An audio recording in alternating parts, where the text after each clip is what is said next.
Elizabeth I did not inherit a secure throne, she inherited an existential crisis. Her ascension in 1558 was marked by illegitimacy, religious warfare, and a depleted treasury. Born to Anne Boleyn, whose union with Henry VIII led to the English Schism, Elizabeth was declared illegitimate twice. This placed her in a position of extreme vulnerability. Her reign began under the constant threat of Catholic powers, France and Spain, and internal factions that questioned her birthright and her Protestantism. For the target audience, this is the first great lesson in leadership, the ability to thrive under existential threat. From the outset, Elizabeth had to operate in a game where losing meant decapitation, not just dismissal.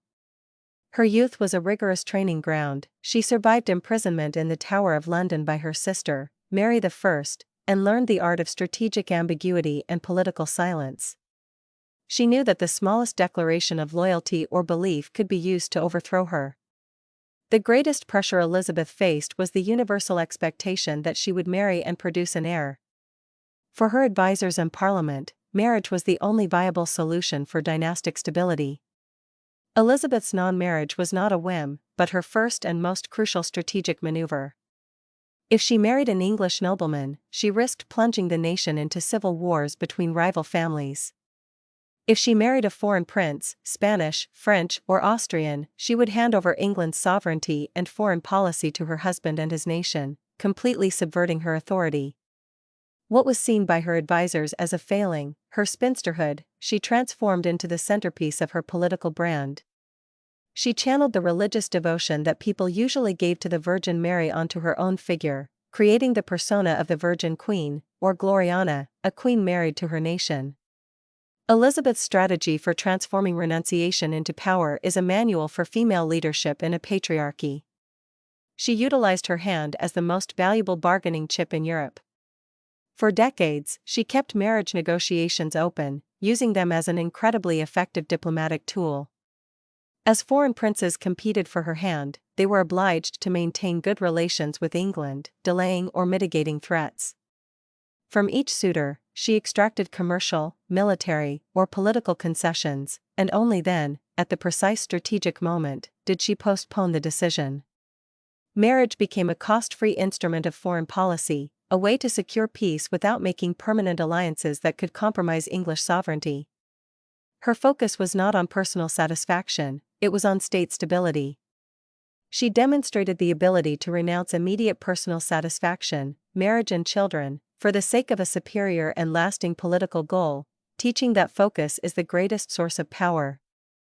This calculated renunciation was the first and most fundamental move that defined her as a supreme strategist, as she redefined the role of the queen from a mere vehicle for succession to that of the supreme and untouchable ruler of the nation. Her willingness to trade personal comfort for political control is a powerful lesson for ambitious women today navigating trade-offs in their own careers.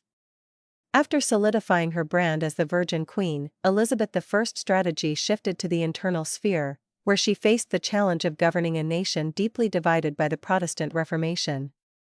Her skill in handling religion and internal politics without fully committing to any faction is key to her longevity. She implemented the Elizabethan religious settlement, 1559, which was a masterstroke of social and political engineering.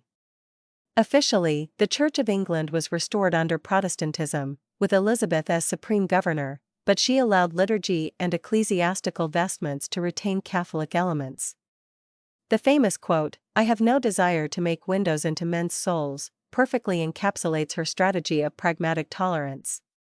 The goal was not doctrinal purity, but social peace and national unity, demonstrating an absolute focus on governability. Elizabeth I was a master of the balance of power within her own court.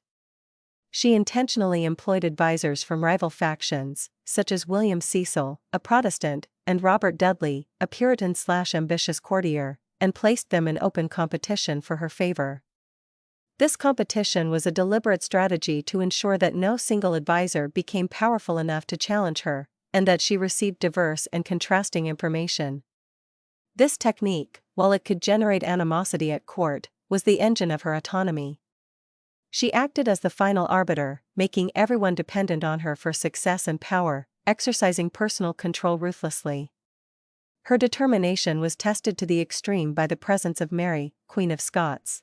Mary Stuart, a Catholic and granddaughter of Henry VII, represented the greatest threat to Elizabeth's security and legitimacy.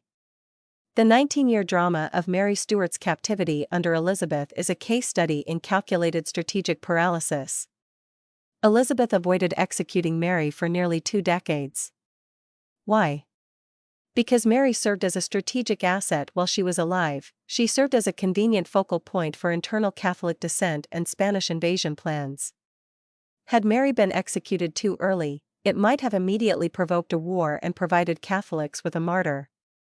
Elizabeth waited until the evidence of Mary's treason was undeniable, the Babington plot, and until the political timing was perfect, allowing Parliament, and not herself, to be the main driver in forcing the execution. This strategic slowness and the renunciation of rapid, emotional action saved her throne. She demonstrated that a true leader does not act impulsively, but by consensus and irrevocable opportunity, sacrificing the appearance of clemency for the sake of state security, a clear example of feminine realpolitik. Elizabeth's strategy for dealing with financial and military challenges was also innovative. She avoided costly continental wars, preferring to secretly support privateers like Francis Drake and John Hawkins. These privateers, or state pirates, acted as an unofficial naval arm of England, attacking Spanish ships and colonies. This was a strategy of low-cost, high-return economic warfare.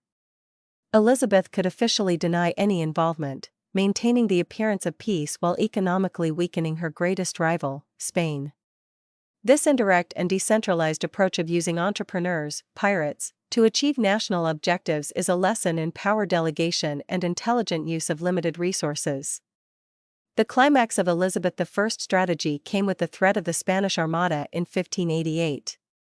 Philip II of Spain, tired of Elizabeth's hesitation and the privateers' attacks, launched the largest naval force Europe had ever seen. Elizabeth's response was her masterpiece of leadership, grit, and propaganda. The event was not just a military victory, it was a victory of strategic branding and communication. As the ships prepared for confrontation, Elizabeth traveled to Tilbury to address her land forces. Her speech is one of the most iconic moments of leadership by determination in history. "I know I have the body but of a weak and feeble woman, but I have the heart and stomach of a king, and of a king of England too." This phrase was the final strategy to overcome perceived vulnerability. She acknowledged and disarmed her physical weakness, body but of a weak and feeble woman, only to immediately assert her unwavering strength of leadership, heart and stomach of a king. She appealed to nationalism and the personal devotion of her soldiers, transforming the crisis into a demonstration of national unity.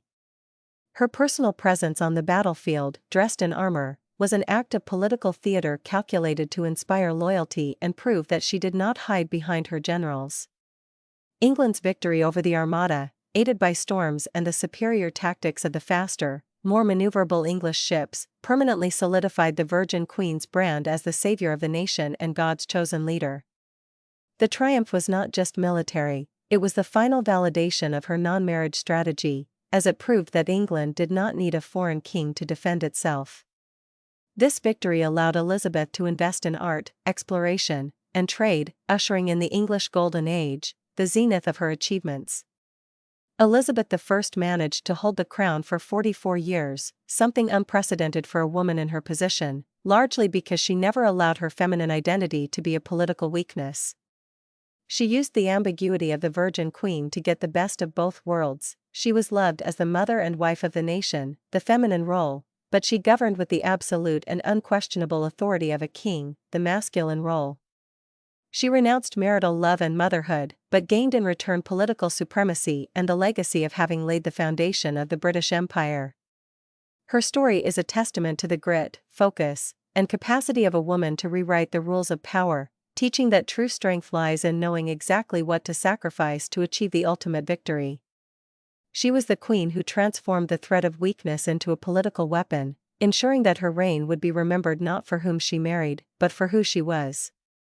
If you found Elizabeth I's calculated strategy inspiring, and you believe history is a power manual for the modern woman, make sure you are subscribed to our channel. Like this video and let us know in the comments, What do you think was Elizabeth's most brilliant political sacrifice? Your interaction helps our content reach more women around the world. Until the next power analysis.